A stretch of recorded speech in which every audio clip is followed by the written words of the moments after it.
Cornell Bunting, award-winning author, motivational speaker, and founder of Everyone Has a Story, is in Jamaica to launch the youth empowerment series Y.E.S. across group homes and child care facilities, while expanding the impact of his successful Stories to Create program. Bunting, a former Kingston High School student, is now an internationally respected voice for youth advocacy, with a deep commitment to helping underserved children discover purpose, identity, and the power of their own stories. While in Jamaica, Cornell will also serve as the official MC of the 2025 Mrs. Universe Jamaica Pageant, lending his energy and passion to this celebration of women's empowerment and leadership. Yes. And he's inside of the studio to talk about it all. Good afternoon, my G. How are you doing? Great, man. Great. Yes. It's wonderful to have you. Welcome to the show. I like the setting. Where they said the E-zone. The E-zone. Could never be the free zone. Yes, Mad. So I did some research about you, right? Yes, sir. And your story, very inspiring. Crazy Very, story. Yeah. I thought I was watching a movie. Yeah, man. Or reading about a movie. Yeah.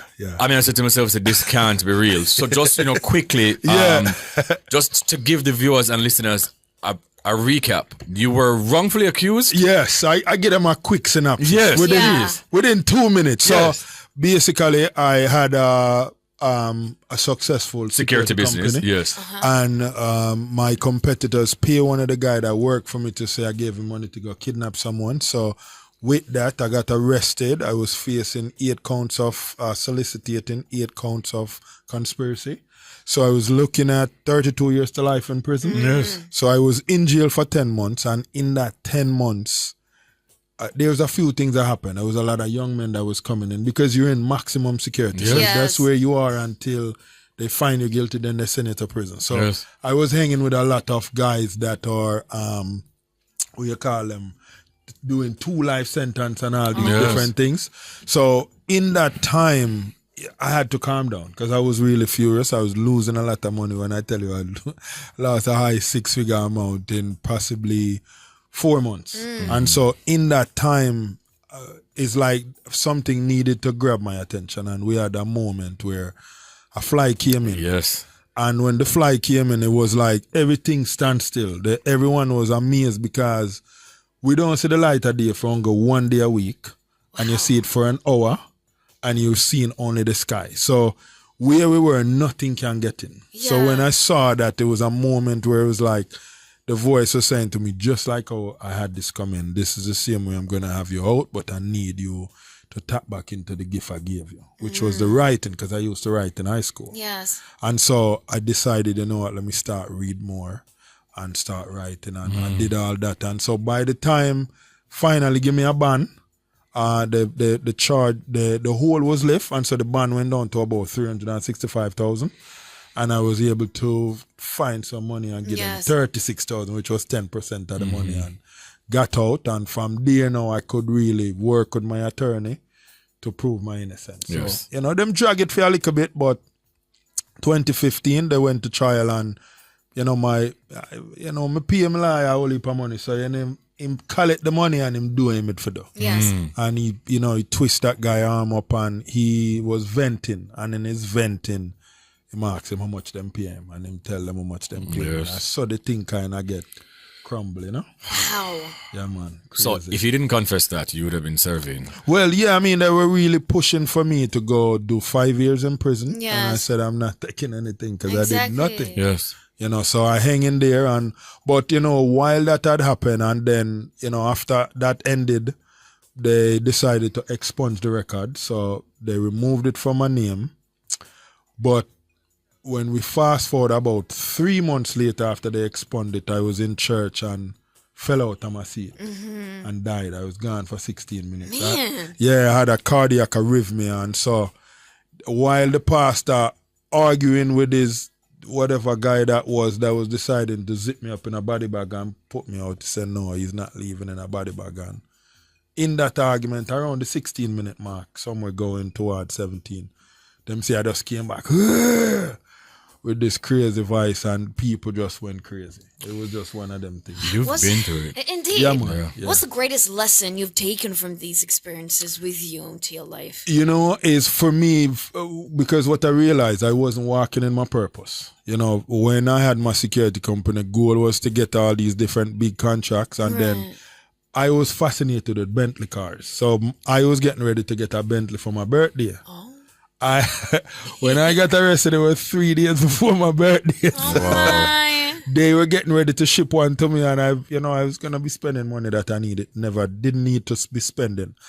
And at the time, my kids wanted to spend time with me, and I wasn't finding those time with them. So when I got into incarceration, it really put me in a space where I was missing out on them, and I was missing them, and I was like, this was putting things in the perspective for me. Yes. You know, so I learned in a way that, you know, there were certain things I had that I didn't need to be going searching all these other places for when it was already with me. Certain things are more valuable. Yeah, man. So, you know, I walked into my purpose. I saw certain things wasn't really a big deal anymore. But family time, yes, important. Because, you know, when you have youths, you know, them want to get to know you. By the time them reach 12, 13, you're not really the guy they want to hang out to them more. Them want to hang out to them friend them. Yeah. Yeah. So, you know, I had to learn a lot of that type of stuff, man.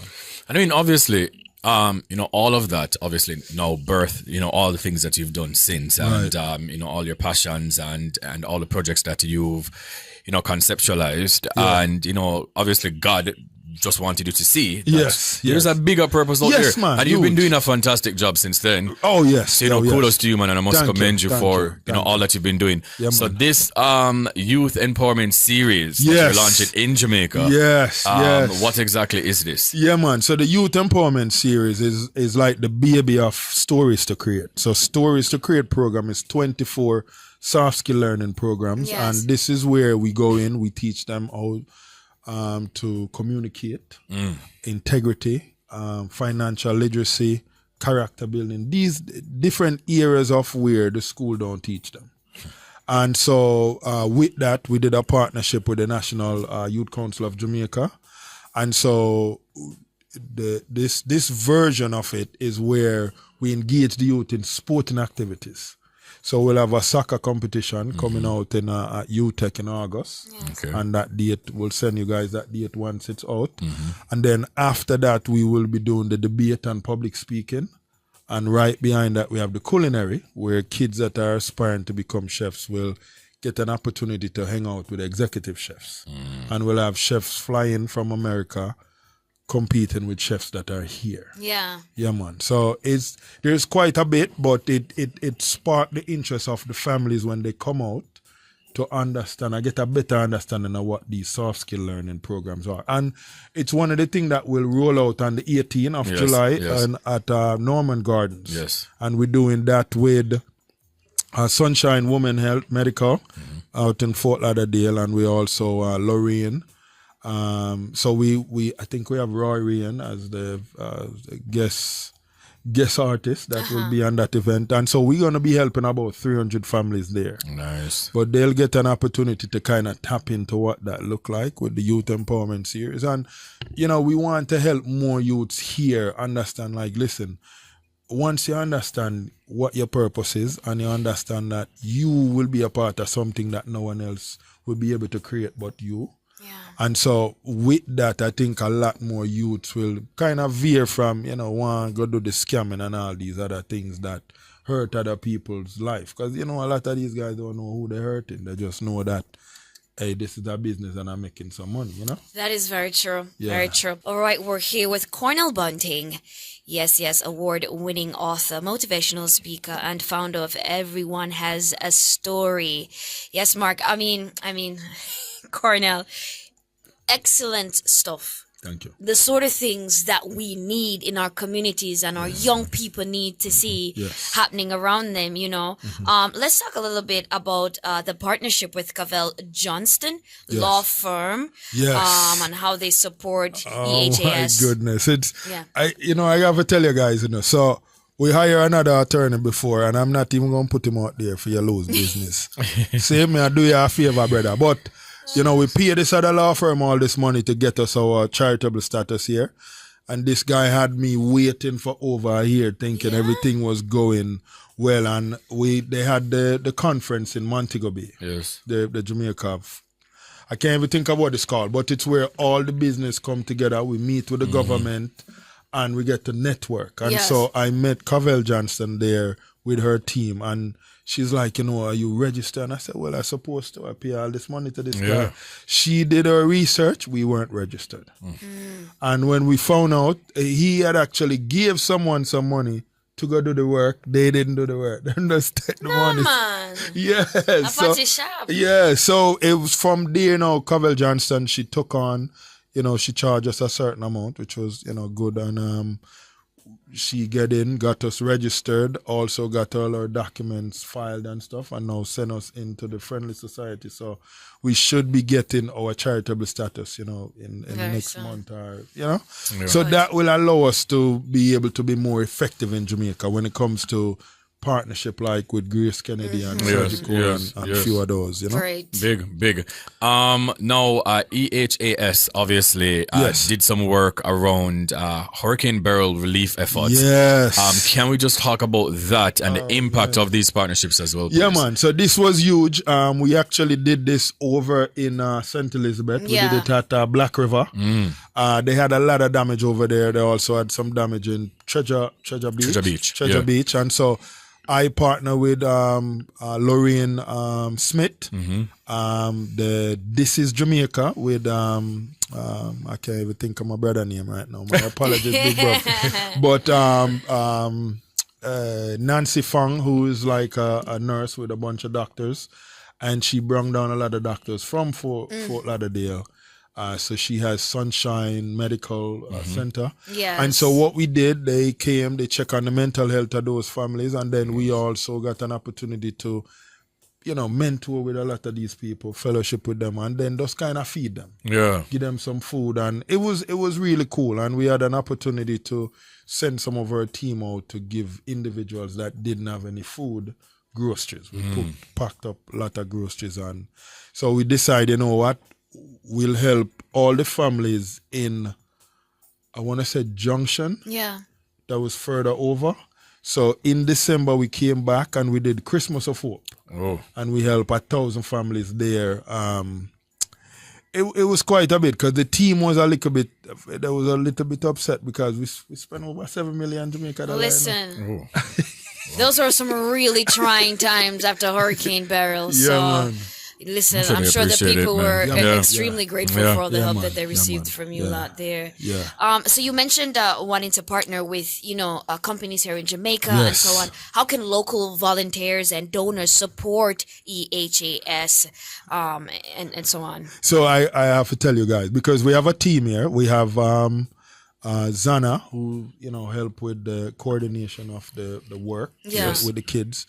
We have Lynette that help us as well. We have Ezra Barnett. We have Andrea. We have a few different individuals. So for anyone that want to help us, they go to our website, ehasinc.org. Yes. And just send an email to us. Let us know they're interested to volunteer. As far as partnership go, we want help with the material. So, any organization that can come in and help with, what that could look like. We have different campaigns that we're running to show what the work look like.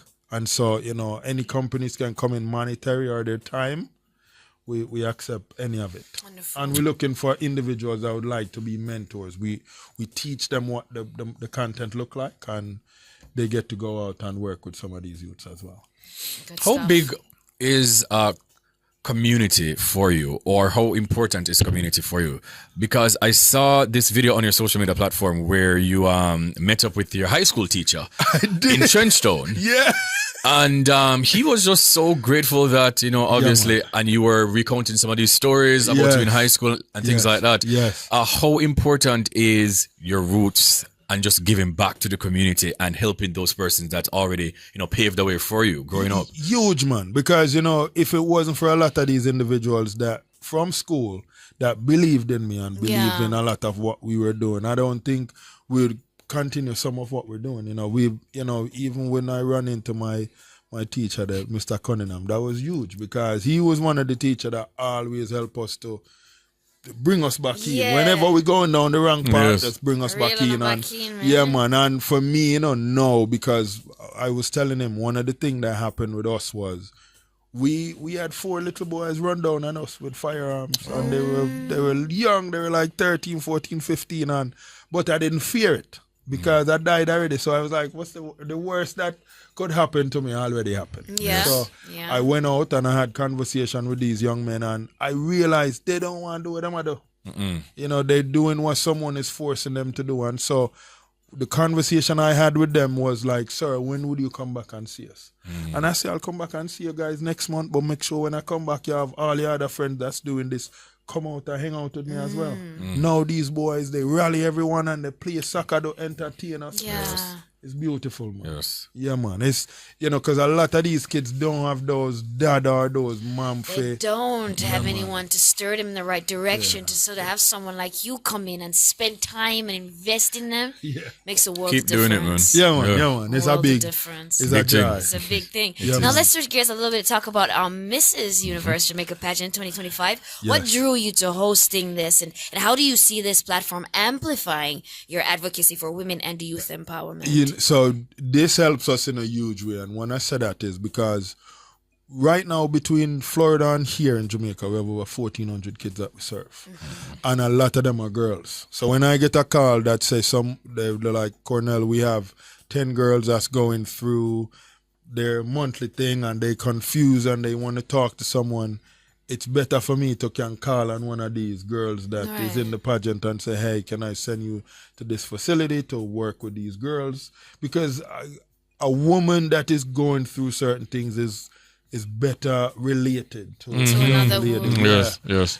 For me, my strength is with the boys. I help them to understand their purpose and what that look like. So we decide to do a partnership with them where all the top contestants get an opportunity to go to the different facilities here. Because in Jamaica, there's 54 homes, Yeah. and each of those homes is anywhere from 35 to 70 kids.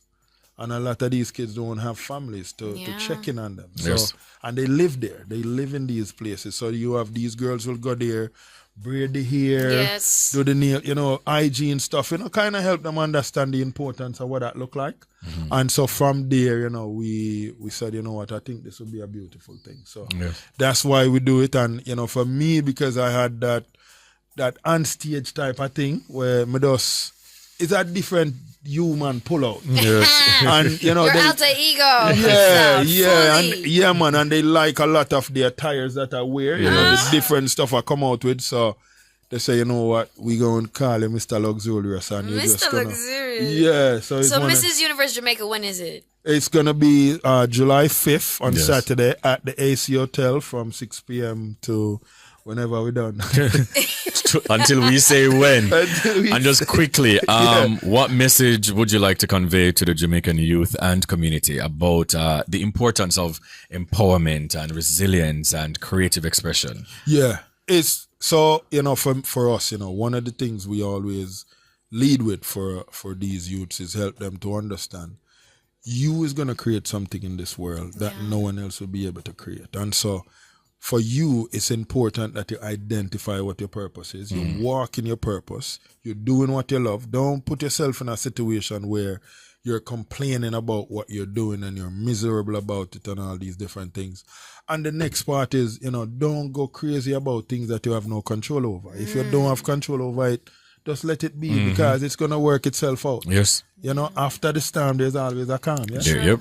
yeah, man. So, That's so true. Wonderful, great message. Thank you so much. It's been a pleasure talking with you. Yes. And I'm sure Mrs. Universe is gonna go great. yes. And yes. yeah, man, with It's a vibe. Right? It is a vibe. Indeed, it's a vibe. And maybe you guys will be pulling up. Maybe we'll be pulling up Absolutely. Cornell. You This is good. understand? Listen. How can Yes, people right. find you on social media? So Cornleg 9. Corn leg nine. Yeah, Cornleg 9 is the main IG page. And then there's a bunch of other IG page, but Cornleg 9 and then E.H.A.S INC.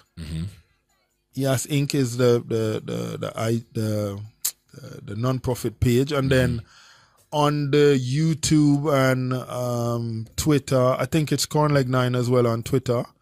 YouTube is Cornell Bunting. Yeah. But we're making a new YouTube. I shout out to Mr. Beast and his team. They're making me some Big YouTube channels to Excellent. actually generate me some money. So we working on that, because one of the things, we find we can't, we having challenges getting big grants. Yes. So I said, you know what, I'm just gonna create my own stuff that's gonna generate.